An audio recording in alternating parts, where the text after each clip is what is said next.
अभी अभी अपने ऑफिस वालों से मैंने पूछा भगवान है या नहीं है? बोलो भाई।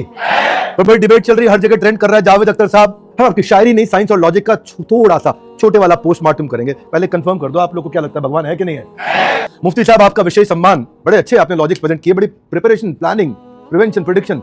आपको देख करके मेरे को समझ में आया कि मैनेजमेंट में और तैयारी करके अगली बार से लीडरशिप फोरम में जाया करें। वैसे इसकी बात नहीं हो रही है। जावेद साहब आपका एक आर्गुमेंट था, आपने कहा सब कुछ नेचर ने किया है। सवाल ये है, नेचर किसका है? आप बुद्धिमान हैं, बुद्धिमान के पीछे उस बुद्धि का एक मालिक होता है। अगर लॉ है तो लॉ मेकर होगा, लॉ तुक्के से नहीं आ जाएगा।